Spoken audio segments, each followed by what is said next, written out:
good, good for you. Have you faced Marshawn Lattimore? Have you?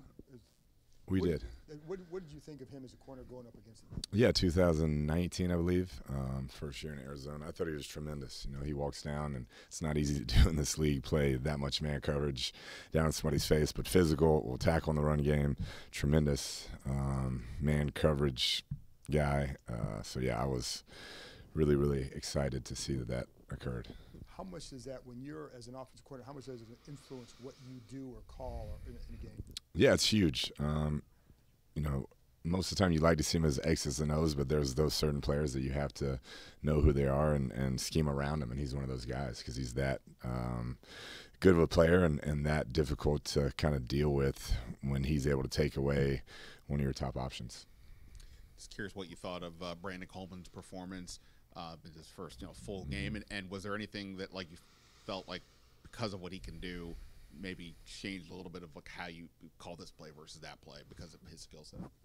Yeah, we're going to try to maximize what he does best throughout. Very athletic in the run game and the screen game, and that is apparent when you watch the film. But I thought he battled well. He continues to get better. Had the setback in training camp, but since then has just really worked hard in the meetings, on the practice field to get better, and that's what you like to see is just steady improvement, and you saw that against some really good rushers. He had a couple that he'd like to have back, but that was a great group that he was facing. I thought he battled and competed at a high level. And with Noah Brown, when you look at regular stats, receptions and yards, it doesn't factor in things like pass interference penalties. He's getting a lot of those. He's actually tied for the most in the league. Is that a skill and art? He's just a big guy, draws that contact. How does that work, and what do you kind of see with him in that regard? Yeah, I'm not sure, but I think some guys have it and some guys don't. He's a very savvy football player. That's one thing when we got him immediately, just his understanding of the nuances of what we were trying to do and being able to put his own little spin on routes and concepts and understanding it was through the roof. And that's just another level of that. The ball's in the air. He's going back to make plays on the ball and has drawn some huge PIs for us. I realize you guys try to keep things pretty focused during the week, but since you've been here, have you kind of noticed the increase in fan interest or, just the energy around this team, the attention around this team? And as part of that, how do you think Jaden has handled it as a rookie? I mean, y'all have heard all the answers and seen all the press conferences. As good as you could possibly imagine, I'd say, for Jaden. I mean, that's how he is, nonstop. He defers credit to everybody else, and it's just all about trying to get better the next week. And so that's been awesome to see, but not surprising, just kind of how he's handled his success thus far. And since I got here, just the amount of passion the fan base has been incredible. I had not been around that where it's just live or die, and really longing to be relevant again, and you can feel that it's tangible. And so that's been cool to see that from the first one I got here, and then to actually have some success early and see people get excited. Yeah, that definitely motivates all of us.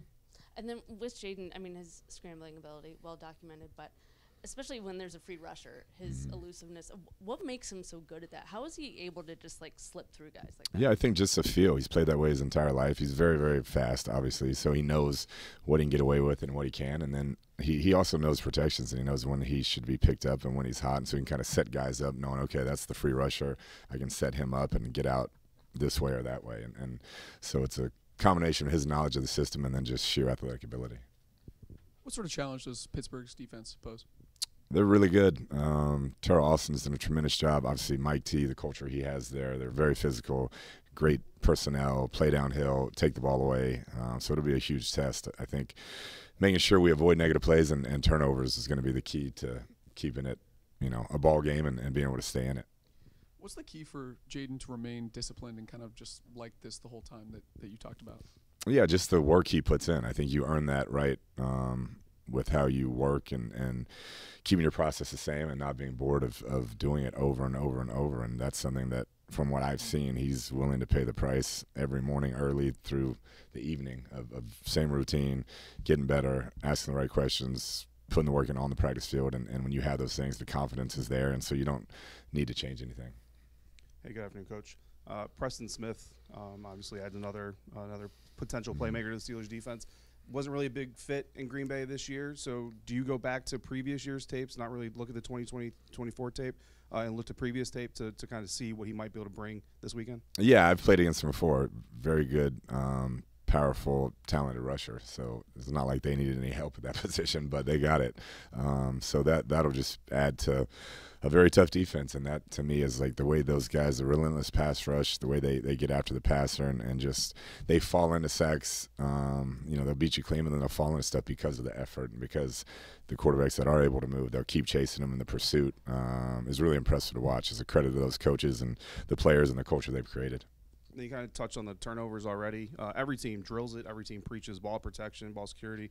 But you guys are doing it through 9 games at a rate that is not seen very often. So what's different, outside of the drilling and outside of the messaging? I would just say the individual pride and the collective kind of brotherhood of guys taking it to heart that, hey, when you're carrying the football, you're carrying the entire organization. And those guys, they own it in practice. They own it in the games. And then you have to have some fortunate bouts as well. I mean, everybody knows that.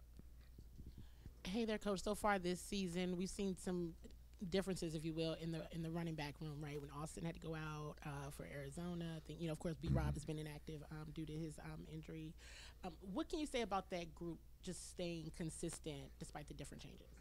Yeah, it's a credit to all of them, and they compete well. They communicate well. Coach Lynn does a tremendous job leading that room, but I think that's the coolest part is just they all support each other. Like when C-Rod got in and had some good runs, nobody was more happy for him than B-Rob, and that's awesome to see. That's not like that everywhere I've been, but I think that's the message of the competition in that room. They know whoever goes in can do it at a high level, and they continue to support each other.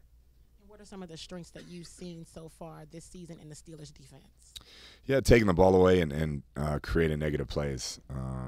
They're coverage-wise very sticky in man coverage when they decide to do that, and then the pass rush, it doesn't leave you much room for error. So you have to be very precise. You have to stay on schedule, and there's going to be some plays that we got to find ways to get the ball out of our hands and not, take negative plays on first and second down.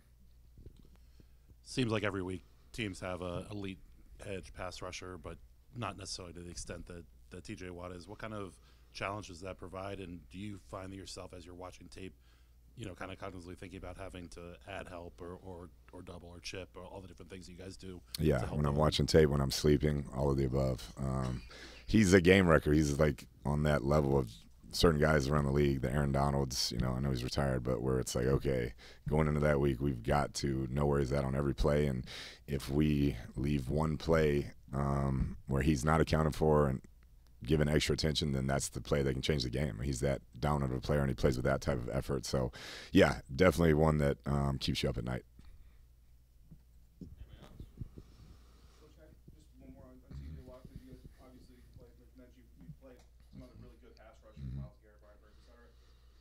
Sometimes you still leave them free and unblocked, and obviously there's a scheme to there, and there's a quarterback decision has to be made. I don't know if you really want to dive into this, but do you get a little bit less afraid doing that against TJ Watt, given like his status right now? I'm pretty fearful of all those guys, so they all keep me up at night. So I think we've tried to protect as best we can against some of those guys, but there's a reason they're going to be Hall of Fame players. I mean, they've played a long time. They know how to kind of navigate the chips and the edges and still find a way to get it done. Just to jump ahead a little bit, because I don't think we're going to get you next week with a short week. Is that like sort of another test for getting to cram in as much as you can, and how does that process work from here? Yeah, it's a test for everybody. I mean, those Thursday games, as far as NFL coaches go, I'd say you kind of just throw your hands up and say, we hope we play really well, Like that's – I've seen times we didn't practice, and you're almost like, well, maybe we should just do that shit every week, because it's like played really well. But, yeah, you walk through, you try to have as much carryover and as many things maybe that you've repped and didn't get to, in the game. So you have that back up there. But, yeah, it's never easy. So I don't think being a rookie is that much different. Honestly, it's a new experience every time you get one of those. Do you do anything, you brought the playbook, do you do anything differently with what you install in the game for that because it is a short week? You just, I mean, me personally will install less, but there's stuff we've had throughout the season that maybe I can go back and find that fits. We repped it, so at least there's a commonality with our players have terminology and execution they've walked through. They practice it, and when you show the clips from previous practices, and to me that has always been something that makes me feel better. Is at least they've got some live full-speed reps before you go out there and try to do it. I do, yeah, excessively. Yeah, I do. All right, thank y'all. Appreciate it.